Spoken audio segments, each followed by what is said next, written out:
16 तारीख को सुबह माननीय राहुल गांधी जी को एक नोटिस दिया गया। उस नोटिस में करीब करीब 2 पन्नों जितने लंबे प्रश्न थे। वो प्रश्न कई ऐसे मुद्दे उठा रहे थे कि भारत जोड़ो यात्रा में जो कि लाखों लोग मिले राहुल गांधी जी से, उनके विषय में कुछ विक्टिम्स के बारे में, उनके नाम, उनकी जगह, क्या वारदात थी, इत्यादि इत्यादि। उस पर मैं अभी आऊंगा। लेकिन यह हुआ 16 को। दिल्ली पुलिस ने आके ये नोटिस दिया उनको कि हम आपसे चाहते हैं इन प्रश्नों का उत्तर। ये प्रश्न थे राहुल जी के उस वक्तव्य के विषय में जहां उन्होंने कहा था कि कई महिलाएं जो मिलती हैं वो डोमेस्टिक वायलेंस की बात करती हैं, बलात्कार की बात करती हैं और परिवार में उत्पीड़न की बात करती हैं। और इसके विषय में इस क्वेश्चनर ने उनके नाम, उनकी रहने की जगह, क्या हुआ क्या नहीं हुआ, ये सब पूछा गया है दिल्ली पुलिस द्वारा। आज फिर 19 तारीख को सुबह वही दिल्ली पुलिस के दस्ते और उनके साथ कुछ और लोग आए वही प्रश्न वापस पूछने के लिए, एक नया नोटिस लेके। बाकी चीजें हम बाद में लिखित रूप से देंगे दिल्ली पुलिस से, लेकिन हमने उनको आज कहा, हम लोग सब वहां प्रस्तुत थे और मैं आपके साथ शेयर करना चाहता हूं। ये एक बहुत ही विचित्र पहलू है, एक नया आयाम बनाया गया है उत्पीड़न का, प्रतिशोध की राजनीति का, धमकाने और धमकी की राजनीति का। मैं ये क्यों कह रहा हूं? मैं इसलिए कह रहा हूं कि इसका प्रथम बिंदु है कि एक 4000 किलोमीटर की यात्रा, 12 प्रदेशों, 2 यूनियन टेरिटरीज, जिसके दौरान श्री राहुल गांधी लाखों करोड़ों लोगों से मिले, 140 दिन तक चली। उसके विषय में 2 दिन में, 3 दिन में 2 बार आना और प्रश्न पूछना कि वो कौन महिलाएं थी, कब हुआ, कैसे हुआ उनके साथ, आपने ये किया वो किया, उसके विषय में कंप्लेंट कहां की, कब की, इत्यादि इत्यादि।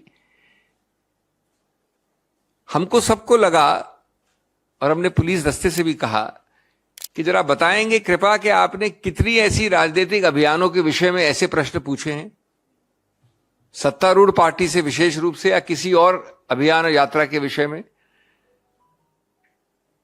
ये अगर राजनीतिक प्रतिशोध नहीं है, उत्पीड़न नहीं है, धमकी की राजनीति नहीं है, तो क्या है?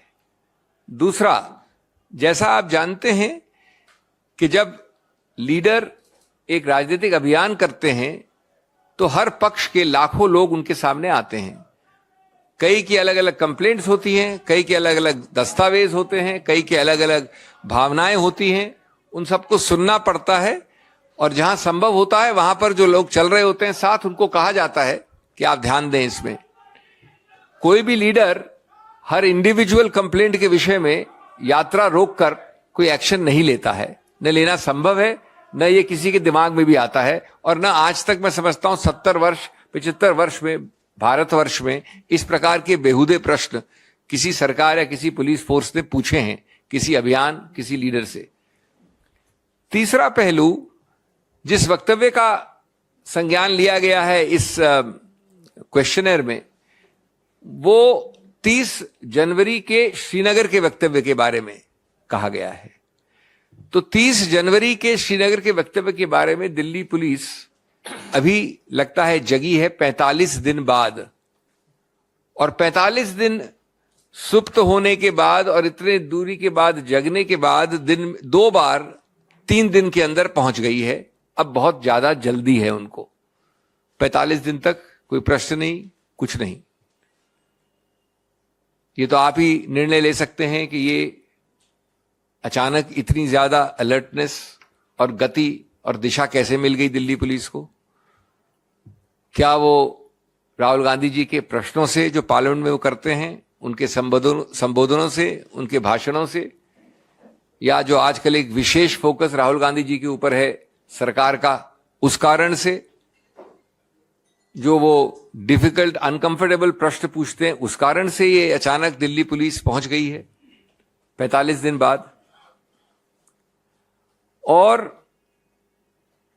हम इसकी भर्त्सना करते हैं। हम निश्चित रूप से जितने भी तथ्य हैं, जितने भी डिटेल्स हैं, उनको जोड़कर एक विस्तृत जवाब देंगे। लेकिन आज हम आपके समक्ष इसलिए आए हैं कि हम इस चीज की भर्त्सना करते हैं कि राजनीति को किस स्तर पे आपने गिराया है, किस प्रकार से आप हैरेसमेंट पे लगे हैं और किस प्रकार से आपने किसी सीमा को नहीं छोड़ा है। ये पूरा देश देख रहा है। राहुल गांधी जी के जो वक्तव्य पार्लियामेंट के अंदर हैं या बाहर हैं, उनका आप एक प्रकार से प्रमाणित कर रहे हैं। असहिष्णुता की चरम सीमा हो गई है, उत्पीड़न और धमकी और प्रतिशोध की भी। तो हम बाकी रिप्लाई अपने विस्तृत रिप्लाई में देंगे, जो आपके साथ बाद में शेयर होगा।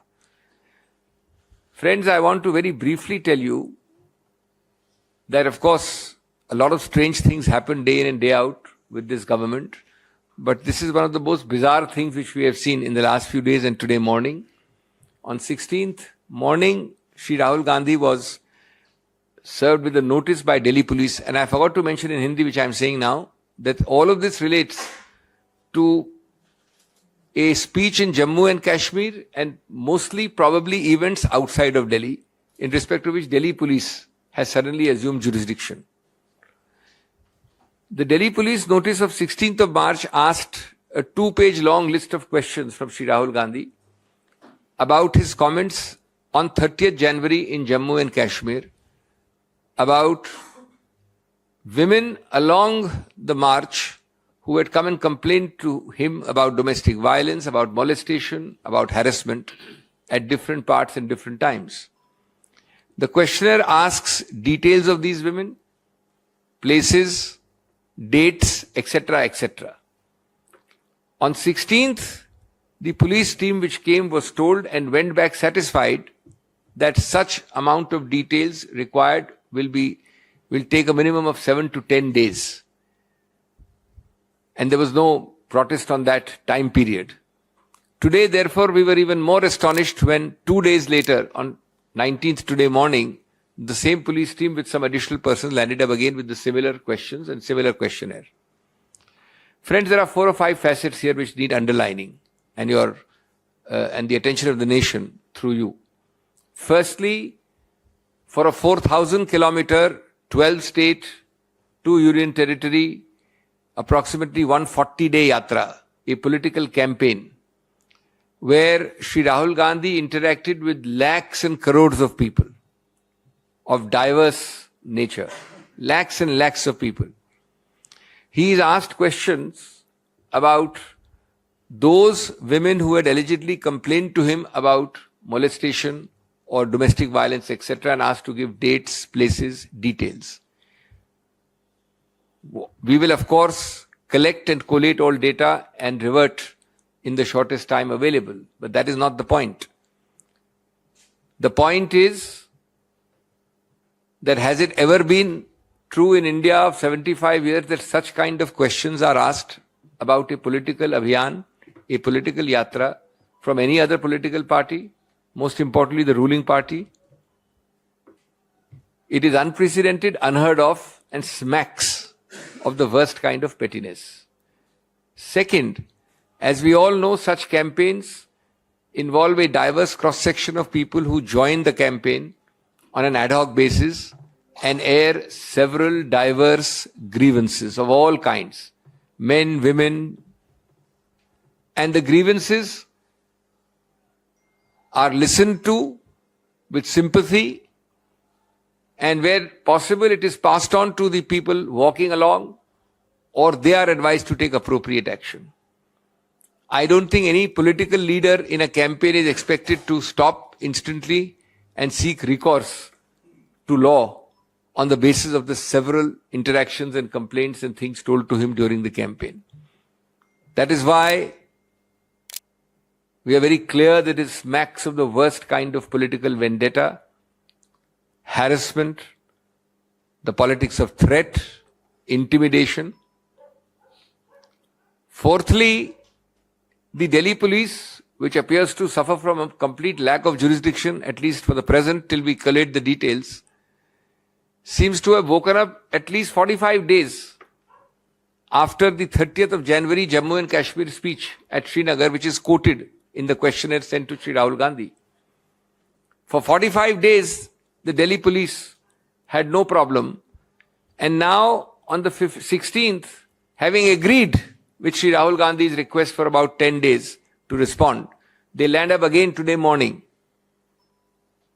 This is only to sensationalize, to create a climate of fear and intimidation.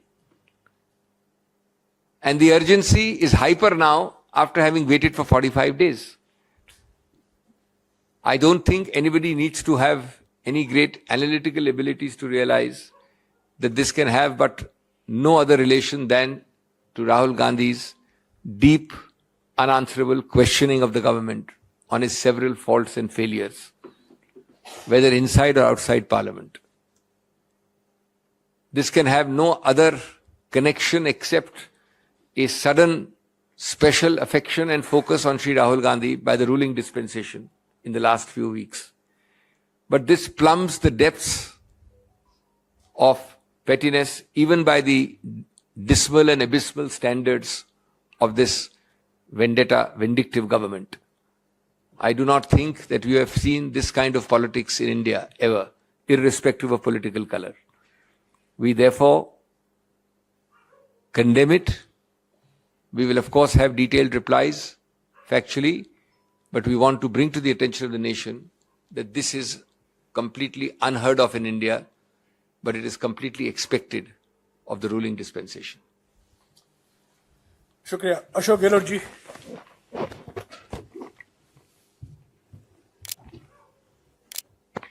अभी अभिषेक मनु सिंह जी ने सब बात आपको विस्तार से बताई। मैं सुबह बाइट दे चुका हूं। मैं पुनः ये रिपीट करना चाहूँगा कि बगैर ऊपर के इशारे के दिल्ली पुलिस इस प्रकार की साहस करे, ये असंभव है। आप कोई किसी ने कंप्लेंट की नहीं है, अखबार में क्या न्यूज आई है, क्या राहुल गांधी जी ने यात्रा के दौरान में अपनी बात बोली है, उसको लेके कोई केस बने इस प्रकार से, ये अभी सिंघवी साहब ठीक कह रहे थे, 75 साल की हिस्ट्री में पहली बार हो रहा होगा कि आप इस आधार पर केस दर्ज करके आप पूछताछ शुरू कर दे राष्ट्रीय नेता से। मैं किसी गौर निंदा करता हूं और मैं इतना कह सकता हूं कि इंदिरा जी के वक्त में भी जब जनता पार्टी का शासन आ गया था तो इसी प्रकार की हरकतों में उतर गए थे लोग उस वक्त में, और जनता ने जवाब दिया करारा, और 80 के अंदर भारी बहुमत से इंदिरा गांधी जीती थी चुनाव। आज का जो घटनाक्रम है ये कल्पना के बाहर है कि आप किस प्रकार से बिना कोई कारण के 3 दिन के अंदर अंदर वापस जाके पूछताछ करो, जबकि राहुल जी कह चुके थे कि 8-10 दिन के अंदर मैं जवाब ही दे दूंगा। उसके बाद में क्या जरूरत पड़ गई, आज अचानक ही वहां पर सभी अधिकारी पुलिस के आ गए। हिटलर जो था वही पहले बहुत लोकप्रिय हुआ था, उसके बाद में वहां की जर्मनी की स्थिति बनी है। इस देश में लोकतंत्र खतरे में है। अगर मैं अभी बोल रहा हूं तो पूरी दुनिया सुन सकती है, इंटरनेट का जमाना है। राहुल गांधी वही बोले जो लंदन में जो यहाँ बोले थे, यहाँ बोलते थे या बोले हैं या बोलेंगे। हम छोड़ने वाले नहीं इनको, इनकी हरकतों को छोड़ने वाले नहीं है, ये तानाशाही प्रवृत्ति को छोड़ने वाले नहीं है, जनता के बीच में जाएंगे। आज जो unfortunately ED CBI income tax का जो तांडव मचा रखा है इन लोगों ने, जुडिशल दबाव के अंदर है, चाहे सीबीआई कुछ भी कह दे, दबाव में हाई कोर्ट के अंदर भी है और ऊपर भी है नीचे भी है, दुनिया जानती है। इलेक्शन कमीशन ऑफ इंडिया दबाव के अंदर काम कर रहा है। तो फिर लोकतंत्र कहाँ रहा और कैसे रहेगा? अगर ये बात कोई बोलता है तो उनको तकलीफ क्यों होती है? कितने पत्रकार, लेखक, साहित्यकार जेलों में बंद रहे हैं या जेलों में बंद हैं, कोई सोच सकता है? पूरा देश भयभीत है, तनाव में है। और राहुल गांधी जी के मुद्दे थे, महंगाई का मुद्दा था, बेरोजगारी का था, नॉन वायलेंस का था, प्यार मोहब्बत से रहो आपस के अंदर, क्या बुरी बात कही। और गरीब अमीर के बीच खाई बढ़ती जा रही है। चारों मुद्दों को जनता ने एक्सेप्ट किया कि ये मुद्दे बहुत भयंकर है। हिंदू मुस्लिम के नाम पे राजनीति ये कर रहे हैं, कब तक करते जाएंगे। अल्टीमेटली जनता समझ जाएगी कि इनकी कथनी में करनी में अंतर है। झूठे वादे करके सत्ता में आ गए हैं, पर जिस प्रकार से हालात देश में बने हैं वो चिंता पैदा कर रहे हैं देशवासियों के दिलो दिमाग के अंदर। हालात बड़े गंभीर बनते जा रहे हैं और इसलिए इस प्रकार की हरकत भी पहुंच गई आज दिल्ली पुलिस द्वारा। मैं नहीं मानता कि दिल्ली पुलिस खुद आगे बढ़ के पहल कर सकती है, कोई कारण ही नहीं लगता है। हम लोग यात्रा करते हैं, मैं मुख्यमंत्री हूं, अगर मैं 100 किलोमीटर यात्रा करूंगा, यात्रा में मुझे फरियादी रास्ते मिलेंगे, कोई किसी का काम होगा, अन्याय हो गया, अत्याचार हो गया, उत्पीड़न हो गया, मेरा काम नहीं हुआ, छुआछूत मेरे साथ बरती गई, रेप की कोशिश की गई, मैं कुछ भी कह सकता हूं। पब्लिक इंटरेस्ट में मुझे बताना पड़ेगा कि आज माहौल क्या है। अगर राहुल गांधी जी देश के हालात बताते हैं 3,500 किलोमीटर यात्रा करके कि पूरे देश में रास्ते मुझे क्या फीडबैक मिला, उसको लेके आप केस दर्ज कर रहे हो। 3,500 किलोमीटर यात्रा, 3-4 महीने यात्रा चली, और भी कई किस्से कहानी बताए होंगे, उसके आधार पर केस दर्ज हो जाएगा। हिंदुस्तान के इतिहास में पहला केस दर्ज हो रहा था। और मैं समझता हूं अब भी मीडिया नहीं चेता, दबाव में काम किया। जिस प्रकार हालात हैं मीडिया में, गोदी मीडिया ऐसे ही निकल आया है। जिस प्रकार के हालात हैं, जो मालिक लोग हैं मीडिया के, आप कितनी मेहनत कर लीजिए, उनकी मजबूरी है। ईडी कब पहुंच जाए उनके यहाँ, कब सीबीआई पहुंच जाए, कब इनकम टैक्स पहुंच जाए, वो भी तो उनको तो अपना मीडिया चलाना है। हालात ऐसे बन चुके हैं, गौर करना चाहिए उन सबको। अब भी अगर चेता नहीं, पत्रकार, मीडिया वाले, साहित्यकार, वो इतने लिखते थक रहे हैं। मैंने महसूस किया, मैं सुनता रहता हूँ ऑनलाइन प्लेटफॉर्म को, जो राइटिंग आर्टिकल लिखते मैं उनको देखता रहता हूँ। मुझे लगता है धीरे धीरे वो थकने लगे हैं। ये हालात पैदा हो गए देश के अंदर। इसलिए मैं कहना चाहूंगा कि आप इन घटनाओं को, ये कोई मामूली घटना नहीं है। पुलिस किसी के घर में घुस गई, राहुल जी कहाँ चली गई, ये तो एक बात हुई, क्यों चली गई। अगर आम आदमी भी है कोई, राहुल गांधी तो बहुत बड़े नेता हैं, आम आदमी भी है, क्या उसके घर में इस पर घुस सकती है। 0 एफआईआर किससे करवाई दर्ज। अगर किसी ने केस बताया हो, आपके यहाँ लागू नहीं होता दिल्ली के अंदर, राजस्थान में लागू हो रहा है, मध्य प्रदेश में हो रहा है, यूपी में हो रहा, मान लीजिए, और ये कायदा होता है 0 एफआईआर दर्ज करके हमें भेज दीजिए। पर कोई दर्ज तो करवाए केस को, दर्ज किसी ने नहीं करवाया है। और आपने सोशल मीडिया में देख करके आपने केस दर्ज कर दिया। कोई फरियाद गया क्या उनके पास में। तो आप सोच सकते हैं कि किस दिशा में मुल्क जा रहा है, कोई नहीं जानता। किस दिशा में जाएगा अमित शाह जी और नरेंद्र मोदी जी रहते हुए कोई नहीं जानता। ये हालात हैं और मैं समझता हूं कि डेमोक्रेसी के लिए बहुत बड़े खतरे की बात है। इसलिए मुझे कोई लंबी बात नहीं कहना है। आज की घटना से पूरा देश विचलित हुआ और देशवासियों में एक मैसेज गया है कि ये किस दिशा में मुल्क जा रहा है। इस पे मैं समझता हूं हम सबको चिंता होनी चाहिए। मुझे इसी कहना था। धन्यवाद।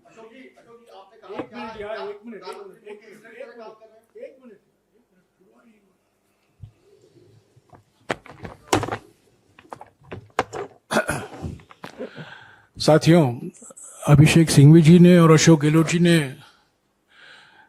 आपको विस्तार से कहा है कि ये जो मिसाल है, जो घटना है, मोदी सरकार की प्रतिशोध, धमकी और डराने की जो राजनीति है, उसका एक मिसाल है। मैं एक बात इससे जोड़ना चाहता हूं कि ये जानबूझकर किया जा रहा है ताकि जनता का ध्यान, देश का ध्यान, पार्लियामेंट का ध्यान अडानी घोटाले से और कहीं ले जाया। जब से 16 पार्टियों ने एक होकर, एकजुट होकर जेपीसी की मांग की, जब से राहुल जी ने करीब 50 मिनट तक अडानी घोटाले पर लोकसभा में अपनी बात रखी, तब से ये रणनीति अपनाई है मोदी सरकार ने, मंत्रियों ने, उनको बदनाम करने में लगे हुए हैं। जो उन्होंने कैम्ब्रिज में और लंदन में कहा है उसको गलत तरीके से उससे अर्थ निकालने के तोड़ मरोड़ कर ये कह रहे हैं कि उन्होंने ये कहा है, वो कहा है, जबकि हमारे पास सबूत है और जो हमने सोशल मीडिया के द्वारा जनता के सामने भी रखा है कि उन्होंने बातें नहीं कही हैं, जो इल्जाम लगाए जा रहे हैं। और उनको स्पीकर से निवेदन के बावजूद बोलने नहीं दिया जा रहा है लोकसभा में। तो ये एक रणनीति है ताकि हेडलाइन, ताकि ध्यान, अटेंशन सब अडानी घोटाले से हटे और कोई मुद्दा आए। ये रणनीति सफल नहीं होगी। 16 विपक्षी पार्टियां एकजुट होकर ये मांग जो कर रहे हैं पिछले कुछ दिनों से, ये बरकरार रहेगा। और जब तक ये धमकी, प्रतिशोध और उत्पीड़न की राजनीति चलेगी, तब तक जो गृहमंत्री कहते हैं मिडिल पाथ, ये मिडिल पाथ बिल्कुल असंभव है। हाँ जी,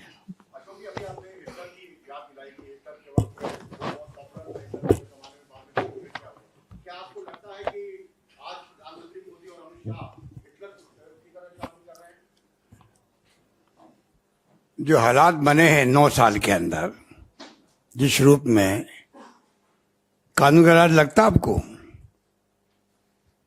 जिस प्रकार से घुस जाते हैं ईडी वाले घरों के अंदर, इनकम टैक्स वाले पड़े रहते हैं वहीं पर, निकलते नहीं हैं। वो क्या ऊपर से आदेश आए कि तब निकलेंगे हम तो। सीबीआई वाले घुस जाते हैं घरों के अंदर, वो क्या रहता तमाशा। और एक नया मॉडल शुरू कर दिया अमित शाह जी ने सरकार गिराने का। कर्नाटका, महाराष्ट्र, मध्य प्रदेश, नया मॉडल इन लोगों का। हॉर्स ट्रेडिंग करके सरकार को गिराओ, ये लोकतंत्र है यहाँ पर। ये तो ठीक है, सरकार बढ़ गई राजस्थान की, कमी नहीं रखी इन लोगों ने गिराने के लिए राजस्थान सरकार को भी। इसलिए आज हालात बहुत गंभीर है, सोचना पड़ेगा सबको, और सोचने का समय आ गया है।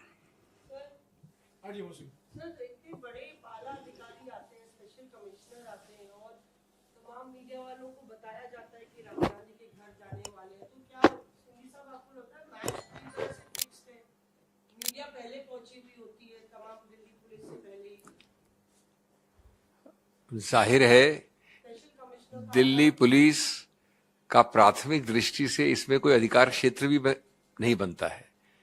दिल्ली पुलिस 2 दिन पहले आके ये मान के गई कि 10 दिन बाद आएंगे या 8 दिन बाद देखेंगे।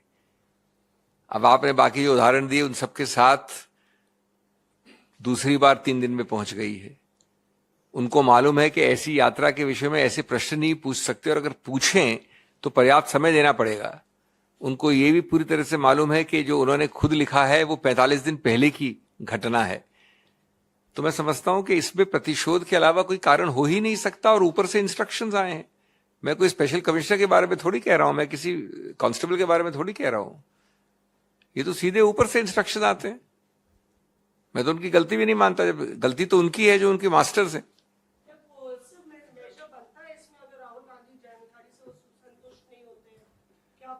देखिए, उनको किसी चीज के संतुष्ट होना न होना ये कसौटी ही गलत है। उनको जो करना है वो करेंगे, वो पूर्व निर्धारित है। आप समझते हैं कि मेरिट्स के आधार पे वो करते हैं, लेकिन हमको इससे कोई भय नहीं है, क्योंकि हम जानते हैं कि कानून भी क्या है, हम जानते हैं कि हमारे अधिकार भी क्या है, और हम जानते हैं कि हमको क्या लिख के बताना है। लेकिन इसका पूरा संदर्भ देखिए। कभी ऐसा हुआ है जिस प्रकार की बेहुदा बात के बारे में हम बात कर रहे हैं कि यात्रा में आप चल रहे हैं उसके बारे में प्रश्न पूछे आपको कि कौन मिला, किसने क्या कहा, कौन है वो, क्या नाम है उसका, कहां रहती है। ये तो अद्भुत चीज है। एक बात मैं कहना चाहूंगा, ऊपर से इंस्ट्रक्शन नहीं आते खाली, साथ में मॉनिटरिंग भी होती है। बहुत जरूरी है। जब आप कह रहे हैं कि एक राजनीतिक लड़ाई है और आप उस दौर से निकल कर आए, जो आपने इंदिरा गांधी का जमाना भी देखा, आप उसका जिक्र कर रहे हैं, तो आप इस राजनीतिक लड़ाई को कैसे लड़ेगी कांग्रेस पार्टी? सिंघवी साहब बैठे हैं, बता रहे हैं लीगल लड़ाई कैसे लड़नी है, क्या ऑप्शन है, लेकिन राजनीतिक लड़ाई को आप कैसे लड़ेगी? क्योंकि कि राहुल गांधी के घर पे पुलिस का पहुंचना, राहुल गांधी को नोटिस देना, ये कोई आम बात नहीं है। तो आप सब लोग भी वहां पहुंचे और आमने सामने की ये बात है, आप लोग कह रहे हैं कि मॉनिटर का होता है, खाली मॉनिटरिंग भी होती है, तो आप लड़ाई कैसे लड़ेंगे? देखिए, ये आपने ठीक कहा, ये मामूली घटना नहीं है, ये मामूली घटना नहीं है। मैं तो अगर आम नागरिक के यहाँ भी जाते इस प्रकार से, उसको मैं मामूली घटना नहीं मानता। कानून सबके लिए समान होता है। पर सवाल इस बात का है कि गए क्यों और केस क्या है, जिसके लिए सिंघवी साहब ने बताया आपको। जब केस बनता ही नहीं, कोई स्टेटमेंट देते हैं, मान लो पॉलिटिकल मंत्री देता है, मेंबर पार्लियामेंट देता है, एमएलए देते हैं, भाई कि ये हालात है, विपक्ष के राज्यों में रहते हम क्या बोलते हैं, ये तो बोलते हैं। अगर एमएलए एमपी दूसरे राज्यों में जाएंगे जहां के एमपी नहीं है, वो अपनी पार्टी के आदेश पर, वो जाके अगर राहुल गांधी की तरह बताएंगे कि राजस्थान में देखिए ये मैंने सुना, ये सुना, ये सुना, क्या राजस्थान की पुलिस उनके ऊपर केस दर्ज कर देगी? कोई जवाब है इनके पास में? ये जो परंपराएं डाल रहे हैं, इसके आधार पर मान लो कोई केंद्रीय मंत्री राजस्थान में दौरे में आया और वो दौरे उसने किए और दौरे करके बताया था, देखो मैंने सुना तो वहां तो रेप के कोई परवाह नहीं करी सरकार ने, छुआछूत हुआ तो परवाह नहीं करी, बच्ची के साथ रेप हो गया तो गैंग रेप हो गया, कोई नहीं किया। तो क्या हमारी सरकार उस केंद्रीय मंत्री को नोटिस देगी, केस दर्ज करेगी दिल्ली की तरह?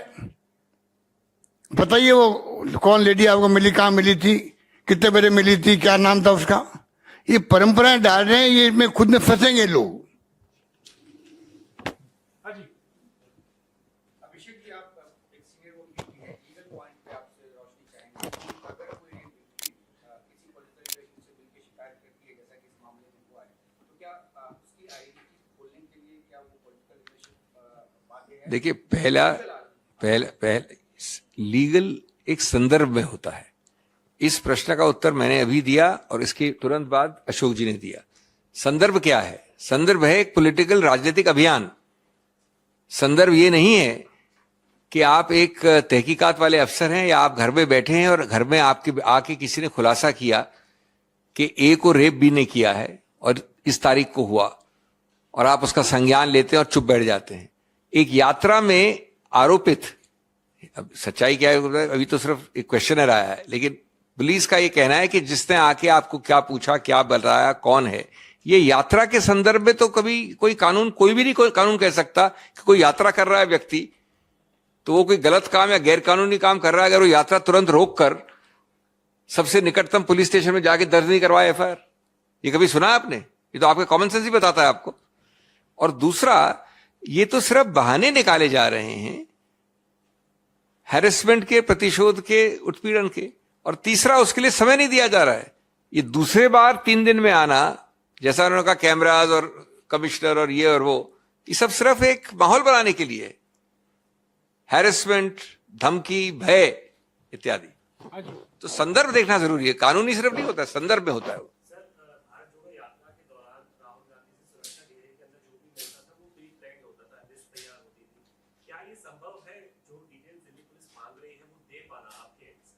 वो आपको अभी हफ्ते भर के अंदर मालूम पड़ जाएगा। हफ्ते भर 10 दिन जो मांगा गया है, मैं ऐसे नहीं कहना चाहता, आप थोड़े आश्चर्यचकित भी होंगे, लेकिन अभी हम सिर्फ इतनी बात कर रहे हैं, हम डिटेल्स की बात नहीं करेंगे अभी। हम सिर्फ इतनी बात कर रहे हैं कि ये प्रश्नोत्तर वाला जो क्वेश्चनर है, यही पूरी तरह से अवैध है, राजनीतिक प्रतिशोध की चीज है और इसका कोई भी आधार नहीं है। शुक्रिया।